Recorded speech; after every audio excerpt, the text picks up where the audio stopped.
Go!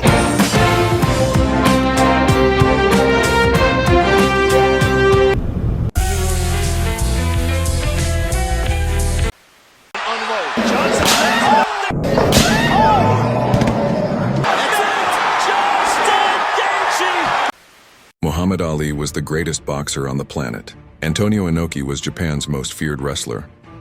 On June 26, 1976, they met in a ring in Tokyo, not for a title, but for history. A boxer versus a wrestler. A clash of worlds decades before the UFC was born. Ali thought it was scripted. Inoki thought it was war. From the opening bell, Inoki dropped to the canvas and stayed there kicking at Ali's legs like a grounded animal, landing over 100 kicks. Ali barely threw a punch. The crowd booed. Commentators were stunned. This wasn't a fight. It was confusion in motion. But behind the awkwardness, something groundbreaking was happening. The world was seeing what it really looked like when two different fighting styles collided with real consequences. Ali left with blood clots in his legs. Inoki left with bruised pride. The fight was declared a draw, but what it started was far more important. This wasn't just a weird exhibition. It was the birth of mixed martial arts, a forgotten moment, a global icon, and a fight that changed combat sports forever. Game 5. 1997 NBA Finals, Bulls vs. Jazz series tied 2-2. The world tuned in expecting greatness, but no one expected this. Michael Jordan stepped onto the court, visibly drained, his face pale, his body weak. Word spread quickly he had the flu, or food poisoning. Whatever it was, he was barely standing. He should have been in bed. He couldn't keep food down, couldn't breathe right, could barely move. But when the lights came on and the ball was tipped, the sickness didn't matter, because the greatest competitor basketball has ever known refused to sit this one out. In 44 grueling minutes, Jordan summoned something deep from within. He dropped 38 points, grabbed 7 rebounds, dished out 5 assists, and led a comeback from a 16-point deficit in front of a hostile Utah crowd. Every possession was a battle between his will and his body. Every shot was defiance. Every step was pain. And then, the moment Jordan collapsing into Scottie Pippen's arms, too weak to walk alone. That image became legend. It wasn't just about basketball anymore. It was about grit, sacrifice, and refusing to quit. The Bulls won that game, 90-88. And what the world witnessed that night wasn't just one of the greatest performances in NBA history. It was a man going to war with his own limits and coming out victorious. The flu game isn't just a chapter in Michael Jordan's story. It's the moment he became myth. Are there any drugs in this house? If there Put that down for a second. If there are, you better find them and give them to me immediately. July 18, 1999, Yankee Stadium. A scorching Sunday afternoon in the Bronx, David Wells steps onto the mound for the New York Yankees, battling a hangover and the Minnesota Twins. From the first pitch, there's something different. Precision, poise, perfection. Batter after batter, Wells dominates. Fastballs painting corners, curveballs dropping like bricks, fielders on high alert but rarely needed. The crowd senses it, early whispering history between innings, 3 up, 3 down, again and again. As the innings stack up, so does the pressure. 9th inning, 2 outs, 1 batter stands between Wells and baseball immortality. The pitch pop-up out game over David Wells has done the unthinkable. A perfect game, 27 up, 27 down. No hits, no walks, no errors, just perfection. On a hangover in the Bronx for the Yankees, baseball history written in sweat, silence, and one flawless afternoon. Michael Jordan played 15 years, won 6 championships. The other 9 years was a failure? That's what you're telling me? No, I'm asking you a question. Yes or no?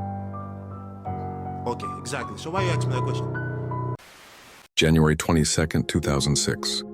The Los Angeles Lakers face the Toronto Raptors at home. It's just another regular season game until Kobe Bryant decides it's not. No Shaq, no super team. Just Kobe, a basketball, and a mission to remind the world exactly who he is. The game starts slow. The Lakers trail by 18, but then something shifts. Kobe locks in. And when Kobe locks in, it's already too late. He hits fadeaways, he hits threes. He attacks the rim with fury. Raptors defenders rotate double, even triple, none of it matters. He's not passing, he's not asking. He's taking bucket after bucket. The crowd starts buzzing, the Raptors bench looks stunned. His teammates? Spectators to greatness. Third quarter, he drops 27, fourth quarter, he drops 28. By the end of the night, he puts up 81 points. 81. The second highest scoring game in NBA history. No overtime, no gimmicks, just pure unfiltered dominance. Every shot told a story, every move screamed Mamba. He didn't do it for the show. He did it because winning demanded it. Because losing wasn't an option. Because legends don't wait to be remembered. They write history with their own hands. Kobe Bryant didn't just score 81 that night. He left behind a moment basketball will never forget. Mamba out. Rest in peace.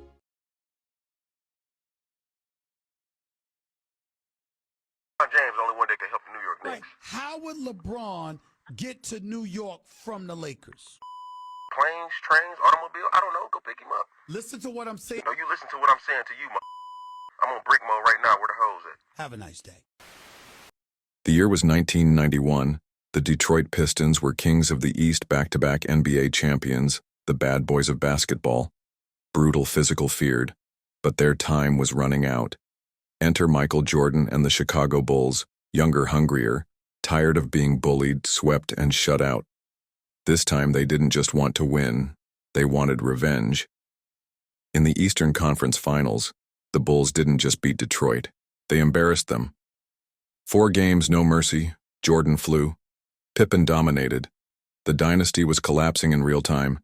Then came the moment that changed NBA history. With seconds left in Game 4, the Pistons didn't wait for the final buzzer. Zeke Thomas, Bill Laimbeer, Dennis Rodman. One by one, they walked off the court, heads high, hearts bitter. No handshakes, no congratulations, no respect.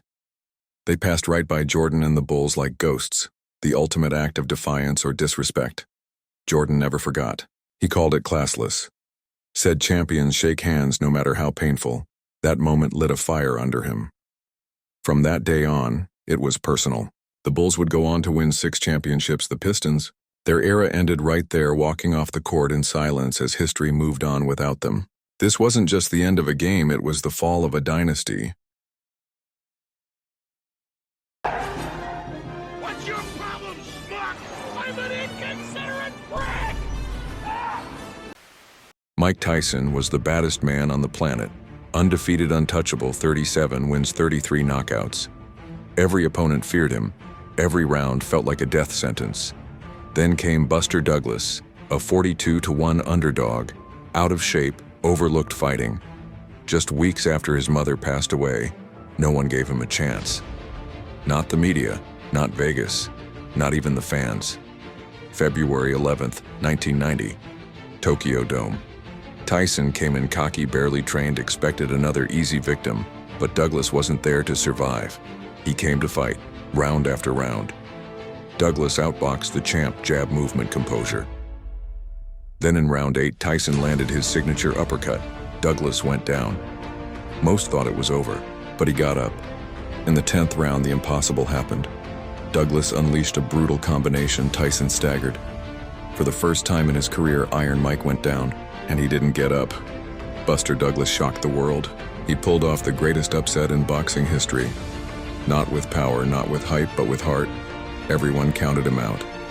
He believed anyway. Life is about enjoying it, man. And so many people in this country are miserable. You know, they don't enjoy life. But even in the midst of the struggles of my life, I was able to enjoy the fact that I had each day. Dave Dravecky was never supposed to pitch again. Cancer had taken half the muscle from his pitching arm. Doctors warned him, your career is over. But Dravecky didn't listen. He believed in the impossible. August 10th, 1989, Candlestick Park. Against all odds, he stepped back onto the mound for the San Francisco Giants' 8 innings. 1 earned run, a standing ovation. He had done the unthinkable, beaten cancer, and returned to the big leagues. But 5 days later, everything changed. In the 6th inning of his next start, he wound up like he had thousands of times before. And then, crack. His left arm snapped mid-pitch. The sound echoed through the stadium like a gunshot. He crumpled to the ground in agony. Players rushed to his side. Fans fell silent. The cancer had weakened the bone. His comeback ended in the cruelest way imaginable. Months later, his arm would be amputated to save his life, but Dravecky never lost his spirit. He became a symbol of resilience, a motivational speaker, a man who refused to let tragedy define him. He didn't just pitch again, he inspired millions. This wasn't just a baseball story, it was a story about the human heart,